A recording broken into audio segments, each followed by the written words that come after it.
Hey there, True Crime Podcast fans. It's Patrick and Jillian from True Crime Obsessed. Each week on TCO, we recap a true crime documentary everyone's talking about, and we do it with heart, sass, and just the right amount of humor. So if you like the kind of podcast where two good friends chat about a case in a thoughtful way that centers the victims, you really gotta check us out. Yeah, we cover the well-known cases that you hear about in the news and the underreported cases that desperately need more attention. For almost 9 years, we've been one of the most popular true crime podcasts out there. We have over 30,000 five-star reviews on Apple Podcasts, and our brand new YouTube channel has over 50,000 subscribers watching our full-length video episodes too. So find and subscribe True Crime Obsessed wherever you get your podcasts. Just a warning, this episode contains discussion of child abuse and may be difficult for some listeners. Hi friends, it's Andrea Dunlop. I am the creator of Nobody Should Believe Me, an investigative true crime podcast about Munchausen by Proxy, and the author of The Mother Next Door, Medicine, Deception, and Munchausen by Proxy, which comes out February 2025 from St. Martin's Press. I am also a member of the American Professional Society on the Abuse of Children's Munchausen by Proxy Committee and the founder of Munchausen Support, the nation's only nonprofit dedicated to helping survivors and families dealing with Munchausen by Proxy, which is what I'm here to talk to you about today. I am honored to be guest hosting this episode of Broken Cycle Media's new series of educational episodes, Data Points. These special episodes will include educational information, statistics, and support on different topics that are important to our community. Thank you so much for listening. So first, let's get into some definitions. Munchausen syndrome is the name coined by Dr. Richard Asher in the Lancet back in 1951. This original name pays homage to a German nobleman, Baron von Munchausen, who was known for telling tall tales about his exploits. And it's used to describe someone who fabricates, exaggerates, or induces illness in themselves for the purposes of sympathy and attention. It's currently listed in the 5th version of the Diagnostic and Statistical Manual of Mental Disorders, otherwise known as the DSM, as factitious disorder imposed on self. But colloquially, and even professionally, most people still use Munchausen. And if you've heard of this phenomenon at all, this is likely the term you've heard. The term Munchausen by proxy was first introduced by the British pediatrician Dr. Roy Meadow in 1977, though this term has never been used in either the International Classification of Diseases, that's the ICD, or in the DSM. But much like Munchausen, it's often still used by professionals and laypersons. One of the questions I get asked most frequently is whether Munchausen by proxy, also known as MBP, is a crime or a mental illness, because MBP is used interchangeably to describe the act of medical child abuse, a term coined by child abuse pediatrician and nationally recognized expert Dr. Carol Jenny and her co-author Dr. Thomas Rosler in a book of the same title, and factitious disorder imposed on another, also known as FDIA, which is the official DSM diagnosis for a caregiver who perpetrates medical child abuse, or in some cases medical abuse on a vulnerable adult, for the purposes of getting sympathy and attention. If you're feeling confused, you are not alone. The confusion over terminology is at the heart of our immense cultural bewilderment over the issue itself. Whether Munchausen by proxy, or FDIA, should be considered a discrete mental illness is the subject of serious debate among doctors and academics. But the most important thing to understand is that this is primarily abuse, and it is extremely dangerous with a death rate of 9%. What's crucial to understand is that perpetrators who engage in this behavior are not suffering from psychosis or delusions. Perpetrators of MBP abuse understand right from wrong, and they're culpable for their actions. The intentional deception in this abuse is both pervasive and deliberate. I come to this topic by way of a situation in my own family, and so unfortunately, I know firsthand how strong the taboo around this is. And many experts I've spoken to, including Dr. Mark Feldman, a psychiatrist who's written 5 books on this topic, believes that a huge contributing factor to this taboo is the prevalence of female perpetrators. Around 96% of people who commit this abuse are mothers who victimize their children. As to why this instance is so high, Dr. Feldman describes MBP as a crime of opportunity. And since mothers are likely to be the ones caring for kids, they're also the most likely to commit this abuse. Misinformation about this abuse is unfortunately rampant, and MBP is often described as extremely rare. And while criminal convictions are rare, every expert I've spoken to believes it's far more common than people think.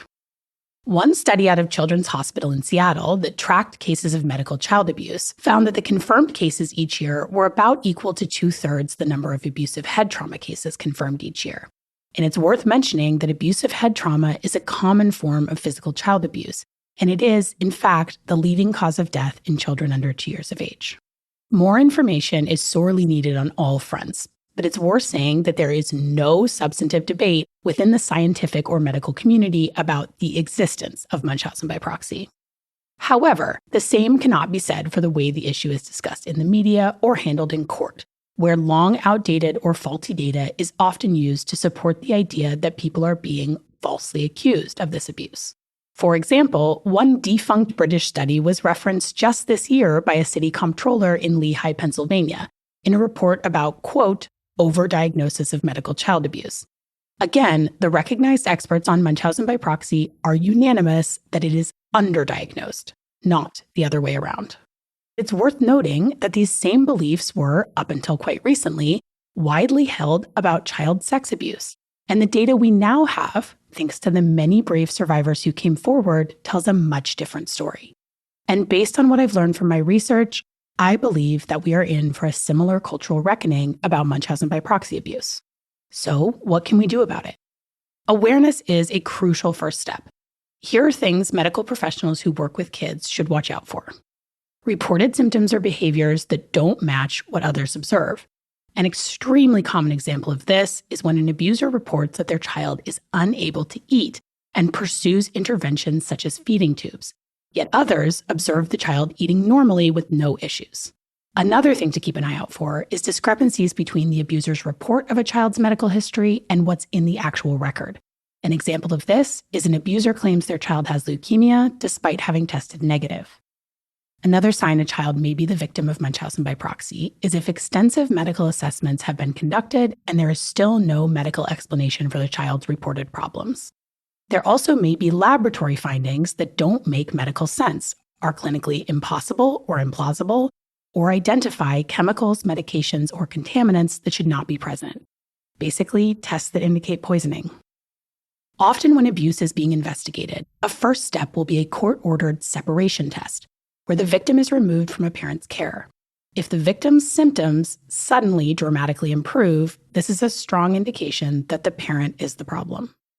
Another red flag is if symptoms improve or disappear in one child and then appear in another child, such as when a younger child is born and begins to have similar or other unexplained symptoms. In many cases, the caregiver may be reluctant to provide medical records, claim that past medical records are not available, or refuse to allow discussion of care with previous medical providers. The abuser may also report that the other parent is not involved, does not want to be involved, or is unreachable. It's also a red flag if any family member expresses concern about possible falsification and, of course, clear observations of falsification or induction by the caregiver, such as false recounting of past medical recommendations, tests or exam results, conditions or diagnoses, should be taken seriously as well. Now, importantly, warning signs are not in and of themselves evidence of abuse, and these investigations are extremely complex and usually involve an expert reviewing thousands of pages of medical records, as well as the police collecting social media records and interviewing doctors, friends, and family members. So, what if abuse is found? In most cases, it is not safe for a perpetrator of this form of abuse to be home with the child or have unsupervised visitation. The research shows that MBP abuse is highly unlikely to stop because of diagnosis or confrontation. Because most abusers with FDIA also have personality disorders and deny their abusive behaviors, treatment is frequently not possible. And the more severe the abuse, for example, in cases of suffocation, poisoning, or starvation, the less likely a perpetrator is to benefit from therapy or other mental health interventions. Here is what the American Professional Society on the Abuse of Children's guidelines say about the necessary conditions for a perpetrator to be considered treatable. Number 1, the caregiver is able to fully admit the abuse and neglect, including the details. Number 2, the caregiver is able to demonstrate empathy for the victimized children. Number 3, the caregiver has developed strategies to better identify and manage their needs in order to avoid abusing the children in the future. And 4, the caregiver has demonstrated these skills with monitoring over a significant period of time. FDIA and other factitious disorders are extraordinarily hard to treat because of the persistent and pathological deception involved. Offenders paint a complex and challenging picture from a mental health perspective, as there's a high rate of comorbidity or coexistence with certain personality disorders, such as borderline, narcissistic, and histrionic, as well as high rates of severe depression. Because of this, getting to the first step, taking full accountability for one's actions, almost never happens. The most important thing is protecting the children, which is why MBP shouldn't ever be seen primarily as a mental health concern in the parent. Detective Mike Weber, who is a nationally recognized law enforcement expert in Munchausen by proxy and has worked on child abuse cases for decades, has a helpful way of cutting through the confusion that arises here. Munchausen by proxy is used the same way the term pedophilia is often used to describe both the act of child sex abuse and the DSM diagnosis of pedophilic disorder, which are related but separate. I find the comparison helps those new to the topic, both in understanding the relationship of mental illness and actions, and also in grasping the seriousness of what's happening. In both cases, children are being victimized by abusers, who, though they may struggle with their mental health, are still culpable for their actions and understand the difference between right and wrong. This is a complex and horrifying form of abuse. And in order to protect children and to support adult survivors, we need to better understand it. In addition to the physical danger this abuse poses to children, the psychological and emotional impacts on survivors are severe and lifelong. If you want to learn more, you can listen to my podcast, Nobody Should Believe Me, where I've interviewed numerous experts, survivors, family members, and even a perpetrator. You can also visit the American Professional Society on the Abuse of Children's website, that's apsac.org, apsac.org, where they have practice guidelines for this abuse. If you or someone you know is a victim or survivor of Munchausen by proxy, you can go to munchausensupport.com, where you can connect with professionals who can help, as well as peer support networks. Dr. Mark Feldman's books and his website are also excellent resources. He can be found at munchausen.com. For a comprehensive list of nonprofit organizations and resources, please visit somethingwaswrong.com/resources. That's somethingwaswrong.com/resources. You can also listen to episode number 72 of What Came Next, entitled Stories That Need to Be Told, to hear more about my personal journey. You can find that wherever you listen to podcasts. Thank you so much for listening and learning with us.